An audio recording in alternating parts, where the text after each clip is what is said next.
Hi, students. Welcome to another episode of Women of FHSS. Today we have with us Johanna Esplin. Johanna, welcome. Thank you. I'm so excited about this interview because actually Johanna and I have been working together before she graduated, and now she's off doing amazing things. So I thought maybe first we could start with who you are, what you graduated in at BYU. I'm Johanna. I just graduated in April a few months ago with a bachelor's in sociology and a minor in global women's studies. Love studying that, two things that I'm super passionate about. So I loved my time at BYU. And then, like I said, I just graduated. I just got a job working at Northwestern Mutual as a growth partner. Basically, I'm like a recruiter, but I kind of the idea is that I recruit people, see if it's a good match, and then also work with them as they get started, kind of as a mentor, starting off in the first few years. So I've been loving that so far. It's been new. It's really nice working 40 hours and getting paid for all of it instead of paying. So you guys all have that to look forward to. That's been super nice. My husband and I still live in Provo. So it's been kind of fun. He goes to school up in Salt Lake at Ensign College and does cybersecurity. So we're still kind of running the college life in that sense a little bit. But yeah, that's kind of a rundown of my life. Is there anything else specific you want to know? No, but I'm actually really excited about your biography because I think the questions that I have will help enlighten students who might be in similar situations where they're graduating before their spouses are graduating, and kind of some key things that have been helpful for you in this family dynamic. So actually, thank you so much for sharing that with us. Yeah. So speaking of your undergraduate experience, I was wondering if you could share a little bit about things that you wish you would have known as an undergraduate, whether or not it was how you approached your studies, graduations, things that you hadn't anticipated, or even coursework that's prepared you for this new role. So maybe let's start there. Yeah. So I spent my last 2 years in college. Most of my jobs were pretty research based. I worked for the Women's Stat database as a data coder. Super great resource, great database. And I honestly really liked my job. I would read through all kinds of articles and national documents, things like that, and then kind of code women's issues, where are issues going on, what's going on, things like that. And I really liked that, but I kind of wish I had focused a little bit less on getting research experience, because I think in sociology, just going to school and doing your homework is research experience. And so I already had a lot of research experience, and then my internship and jobs were research. And then it got to my senior year and I was like, wait, I don't know if I want to do research. So I guess in that sense, I wish I had kind of I don't know, kind of tried a few different things to see what I liked instead of putting everything in one basket, because I feel like that might have helped me realize a little earlier on that I love sociology, but I don't necessarily want to be doing research. And so I feel like I kind of got stuck. Once I was doing that, I was like, oh, I like this job. There's no point in quitting. But I wish I kind of branched out and tried a few other things. Maybe thought a little bit more about how is this applicable? I took a sociology of organizations class my senior year that helped me be oh, sociology is really relevant in business and organizations. And here's the application of how people are using that. And I had not thought about it before, because I was I think I'm just going to get a master's and do research because that's all my professors talked about, because that's obviously what they did. And so suddenly I had that moment at the end of my senior year where I was I don't know what I'm doing. I don't know where I'm going from here. And in that sense, I wish I had kind of just put myself out there and tried new things, even if it wasn't a sociology research job, branching out a little bit.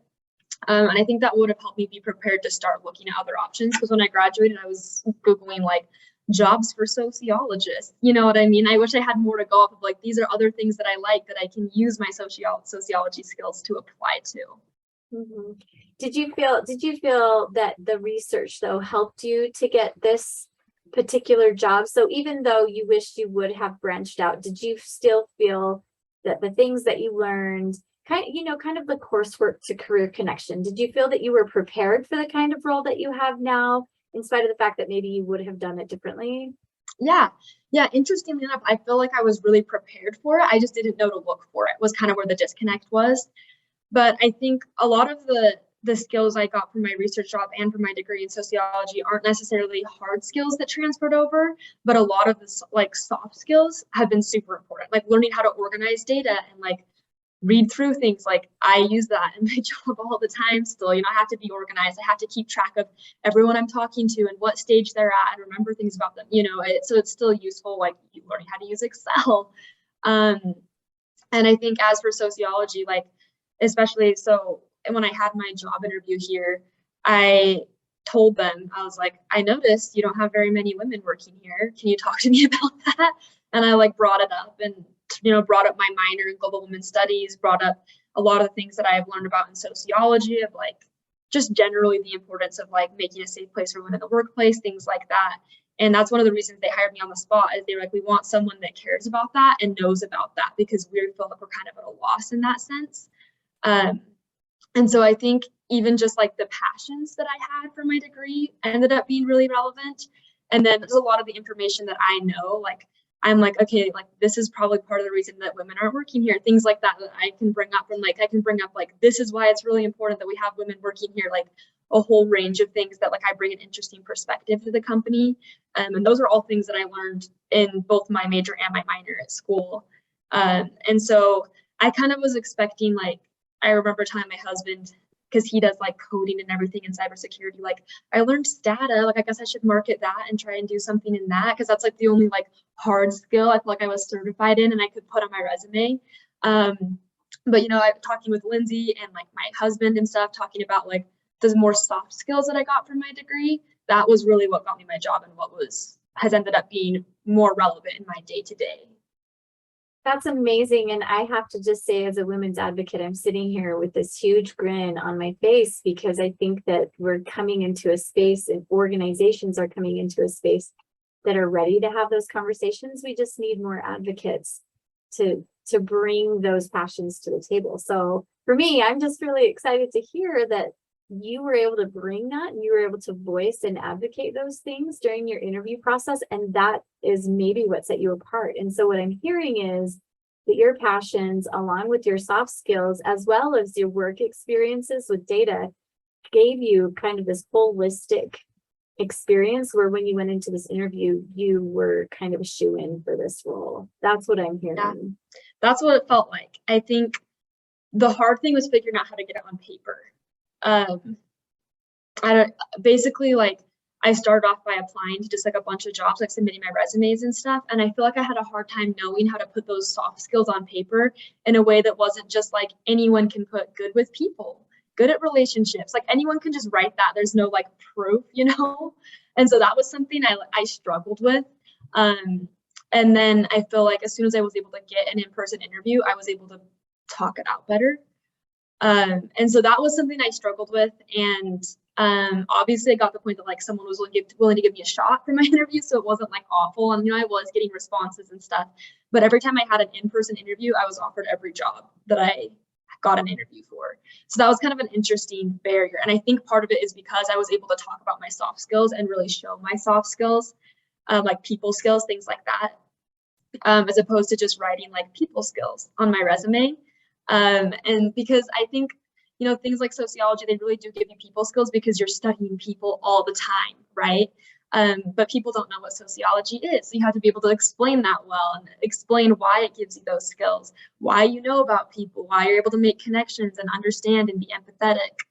And so I guess that's a tangent about something I wish I knew, and also how it prepared me for my job and for my interviews.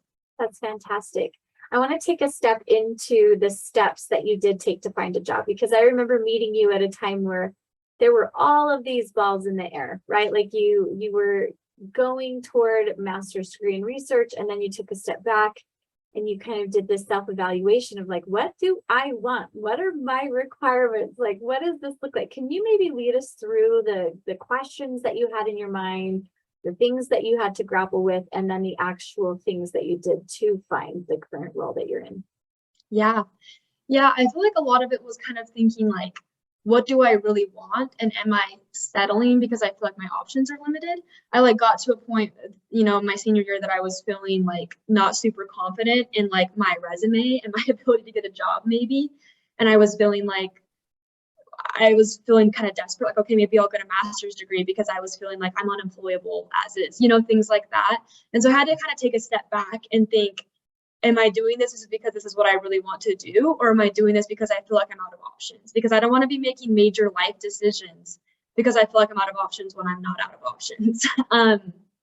And so that was kind of part of it, taking a step back and being like, what do I really want to do in the short term and in the long term?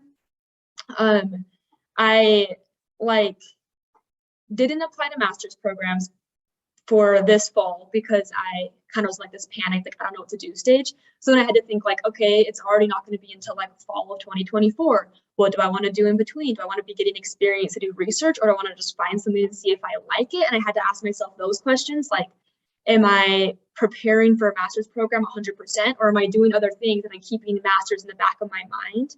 And I kind of realized that was the mindset I had. And I was like, maybe I shouldn't just jump into a master's if I'm only doing it as like a act of desperation because I feel like I can't get a job type of thing. So that was a little bit of the thought process there.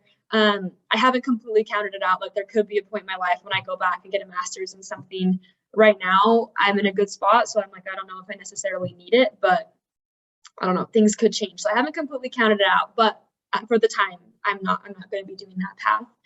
And I also had to kind of grapple with like, being married, like what's a good plan for Joe and I, like not super great for me to just dive into a master's program when our schooling's not going to line up, things like that. He wasn't sure how long his program was going to take because it's a new program, things like that. He's going to get a master's. And so that was something I had to grapple with. And I was kind of unexpected because I never really thought I would get married in college. And so I was like, oh my gosh, now I'm here. I have to plan with someone else's life. And kind of figuring out, like, do I want to stay in Provo? My husband goes to school in Salt Lake. Do I want to move to Salt Lake? Like, what lifestyle do I want? Where should I be looking for jobs? Kind of like all those things were going through my mind. And I word vomited them all out to Lindsay, talking with her, like, what should I do? And I had to look at, like, what do I want? I met with some other advisors as well. And some of them recommended to me that I do, data analysis, saying, like, these are the hard skills that you have. And I remember being like, okay, I can do it. Like feeling like I had to face that truth. And I was like, no, I don't want to do a job where I'm just like, I can force myself to be qualified. So those are kind of all the things that were going through my mind at the time. So what I ended up doing was meeting with Lindsay as well, taking some personality tests that pretty much told me, like, you are a severe extrovert. Like, you should not just work alone at a computer. And I was like, I probably could have just figured that out myself. But it was nice to validate and see it on paper and be like, interesting, what jobs are good for me? And so from there, well, this is something I wish I had done. So this was more of like a tip. I wish that I had narrowed down a few options of what I was looking for so that I could have networked a little bit better. Because I feel like I had people in my life that were willing to help me find a job. They're like, what are you looking for? And I was just like, something I think I would be good at and enjoy, like working with people. I had such a vague response that everyone was kind of like, okay, I'll let you know if I hear of anything. But then someone had given me the idea of doing recruiting. And so that helped a little bit. So I started being like, does anyone know of any recruiting jobs? And I started going on Indeed and Google Jobs, just all of those kinds of things, and turning in applications. And that was kind of the hard thing, where it was most of them didn't respond or told me no from just getting my resume. But then whenever I got to an interview, it went really well. But it was harder getting to the interview stage than I had hoped, so which is discouraging. And what ended up happening is I have a good friend. I met him and his wife in my mission, and he reached out to me and was like, hey, there's a position at my company that I think you'd be really good for. They're not really hired anymore, but I'm going to tell my boss to interview you and keep you in mind if anything comes up. And pretty much his boss was like, I'm not hired. And he was like, no, you really need to meet with her. And so he met with me and hired me on the spot and was like, we'll just have to. I think you're perfect for the role. I'm opening up a position for you. And so after all of the just tedious hours I had put into those websites, I only found my job through networking of someone that knew what I would be good at. And so I feel really grateful that he knew me well enough to be like, this is something you would love and something you would enjoy. This is a great work culture for you. I think we need your passion for like bringing women to the workplace, things like that. But I wish that I had been able to express those things to other people so they also could have been on the hunt. It worked out, luckily, but that is something that I would suggest, I guess. It seems like I keep reading these articles about the more self-aware you are of the strengths that you have, of the passions, and learning how to articulate those will get you to where you need to go. Yeah. You know, and the more I hear from recruiters a lot and employers that are saying, I am so happy to sit down with anybody and, you know, talk about having an informational interview or whatever to help somebody get somewhere. And then if there's something in my shop that I can open up for them, I'll do that. But if they don't have anything specific, I can't help them.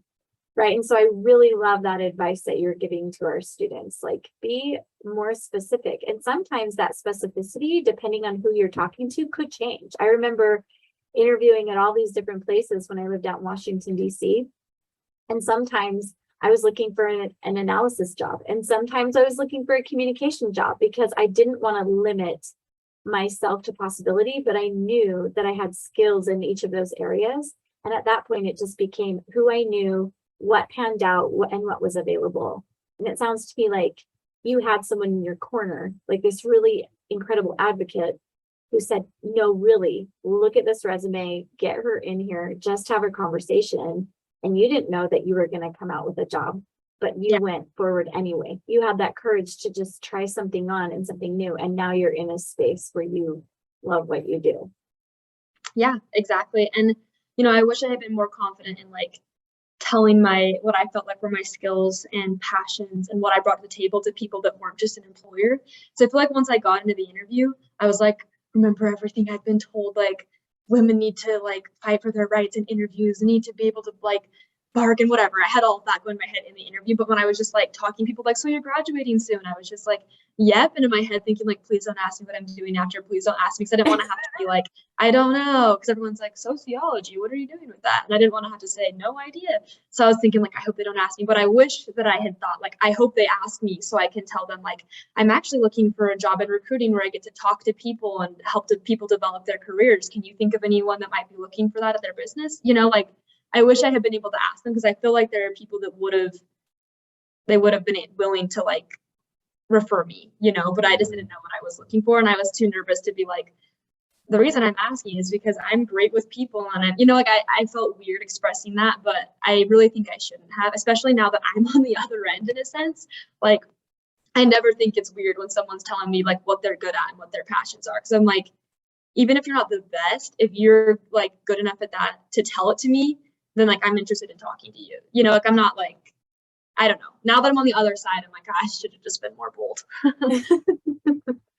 Maybe I need to have you put your recruitment hat on too and talk to our students about what are some tips that you give them when they're having interviews with recruiters. You know, maybe, do you mind stepping into that space for a second? What are some things, like some top 5 tips that you would suggest to students as they're, I mean, obviously you're in a certain position and you're looking for certain things, but what are some other things as a recruiter that you look for that may not be on paper? It's a good question. I think I look for people that are just being like upfront and honest with me. I feel like I have like a pretty good person radar, and I can tell when they're kind of like saying what they think I want to hear, you know? I really try and like, you know, a lot of what I try and do is genuinely get to know people, because it's like, if this isn't a good fit, I'm happy to connect you with someone that is a good fit, you know? So I'm trying to genuinely get to know people, and I can tell when they're just like telling me what they think I want to hear. I'm like, no, I want to know you.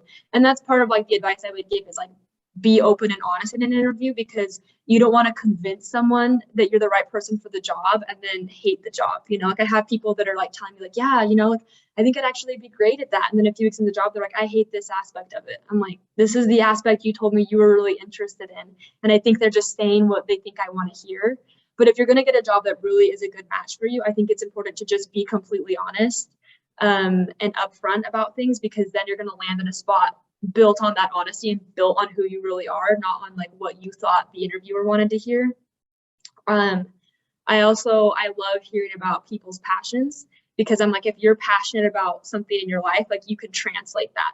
You know, I had an interview with a woman yesterday from Russia, and she was telling me all about like she's on the board for this charity group and all of these like passions she had and like things that she wants to keep learning about and trips she wants to go on, things like that even.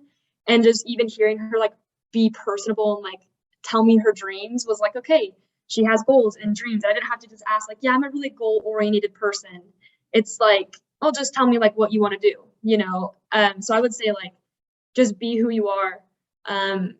People are drawn to authenticity, and I find myself drawn to authenticity. And so that's not to like detract from my previous comment, like be bold and tell them your skills, but don't just say what you think they want to hear. Like say who you really feel like you are and what you're really looking for, because that will help you land a spot where they're like, this, you really are a great fit. Like you're looking for someone that's a great fit on both sides. And that's something that I really focus on, is like not just, you know, are they going to be a good advisor at Northwestern Mutual, but like, are we going to help you reach your goals? Because if they're telling me goals that I'm like, that is not really an option here. Like, I don't want them to feel stuck here. I don't want them to just quit in 2 years because they're like, oh, I'm not reaching my goals here. Like, we also want what's best for you. And I would assume that's the same for most employers, because they want their employees to be happy while they're working with them.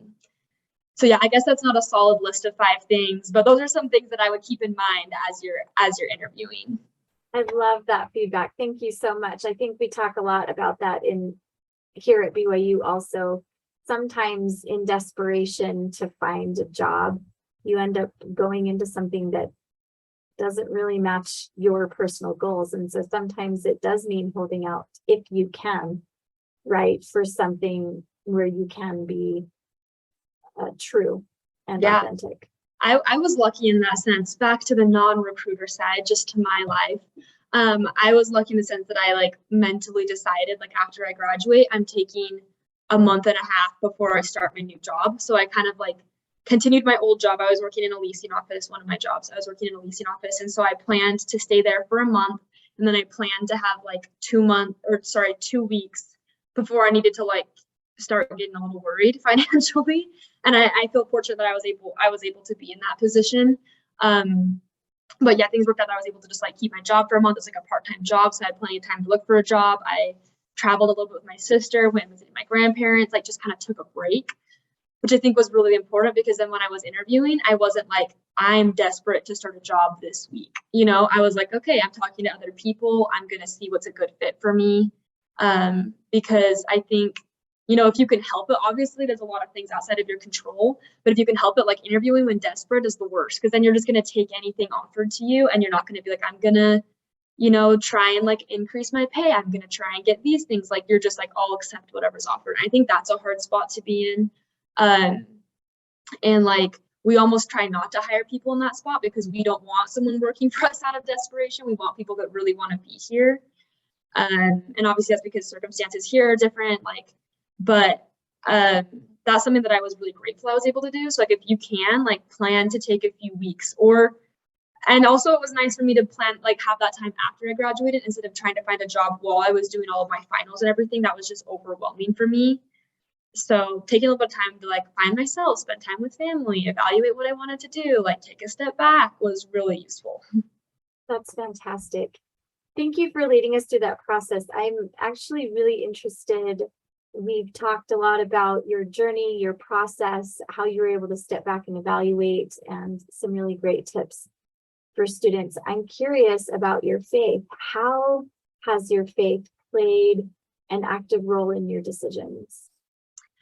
Yeah, I would say overarchingly, just like having a strong faith, like I am a daughter of God and He loves me, and He believes in me, gives me a lot of confidence. Even like I was lucky, like I said, like I was getting some good job offers and things, but it's still like being a people person, I feel like makes me kind of like sensitive to rejection, because I'm like, I want everyone to like me. And so like when emails were coming in, like we decided to take someone else for this offer or whatever, I was like, I'd never met the person, but I still was like, oh my gosh, like they don't like me, I'm not good enough, you know?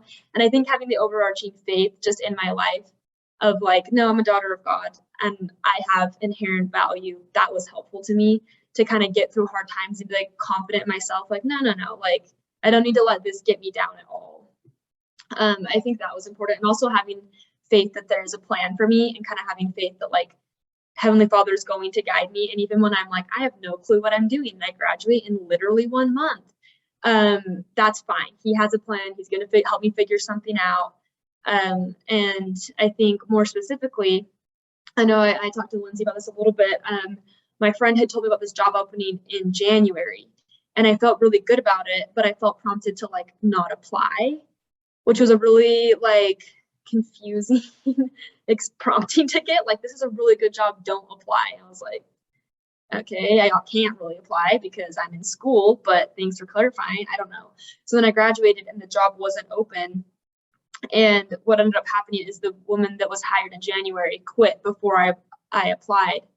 And then they hired someone else already to replace her, but I still felt prompted to do that job. So when I called my friend and was like, hey, is that position open?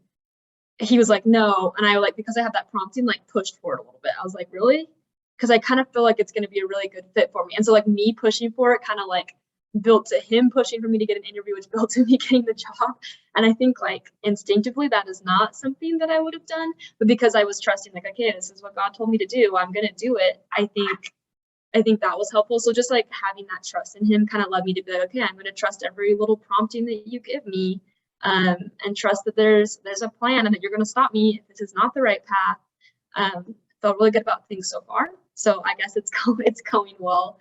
And I've also had a lot of faith that like with me and my husband, things are going to work out like with our schooling and our jobs, because sometimes we're like, we don't really know the details of what this is going to look like, but we just feel good with where we're at right now. So like I'm kind of a planner, so I'm always trying to be like, well, what are we going to do? What's our timeline on all of this, you know? And I don't know, but I do have faith that it's going to work out, and that he's going to guide us in how we can find the balance that we're looking for. I love that. Thank you so much. Probably something I needed to hear more than students that are listening in. So I really appreciate your honesty about that. Johanna, as we wrap up our conversation, is there anything else that you want to talk about that you feel would empower our female students to pursue whatever it is that they choose post-graduation, whether it's fulfilling grad school, staying at home, part-time, or full-time employment? Yeah, I would say, I know I've touched on this a little bit, but I know a lot, not all, like, okay, I know there are a lot of women that are graduating that are either in serious relationships or are married and are trying to find that balance. And I've had friends telling me things like, you know, like I feel like, you know, they're not even dating anyone, and they're like, well, I feel like I need to just stay in Provo so that I can find someone, or things like that, or like saying like, oh, I'm too embarrassed to bring up to my boyfriend that I want to go to grad school because I feel like he wants to go to grad school to find that balance. And like, let me tell you, there are men out there that will support you in it. My husband has been super supportive.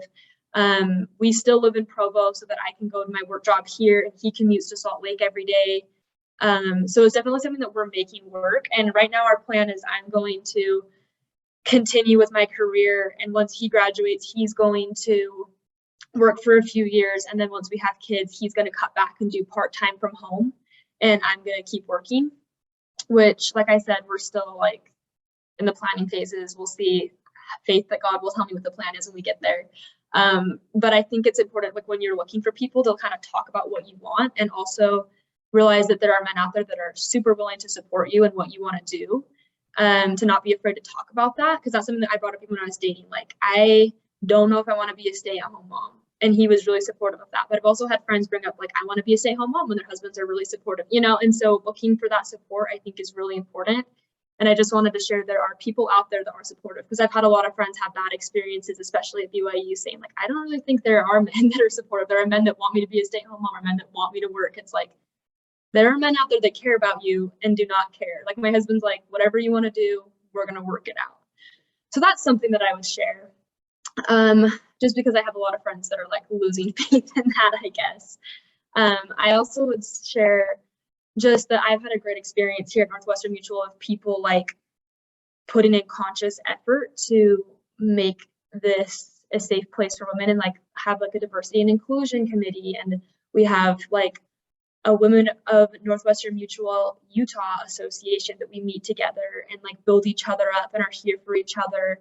And part of my job is we're actively trying to hire more women. We have a goal to like get more women in finance, and to like make sure women are involved in these like high paying careers and owning their own businesses, things like that. And so I think that's something that's really encouraging for me to see from like the recruiter side, is like, we are willing to be flexible. We're willing to work with people. We get that women might have different schedules, and even in interviews, I'm like, women will express to me like, I'm worried because I have to be able to pick my kids up from school, and that this is a place where we're like, do what you have to do, like come in early if you have to, just work from home in the afternoons, like so you can go get them, just schedule your appointments earlier and work fewer hours per day, but get your work done, and I think I was a little discouraged that I wouldn't be able to find that. But I just think it's encouraging to know, like, whatever you decide to do, there are companies out there that are willing to work with you. And I think that's empowering to realize, like, there are companies that want me and are like recognizing my experience and validating that and adapting to that instead of me having to adapt to them. And I also think for women that want to stay home, like, that's a great option too. And considering like you don't have to choose one or the other. Like I've been talking to a few women who have been stay-at-home moms ever since they had kids, but now their kids are in school, their kids are older, they're looking at coming back, and there's a place for that.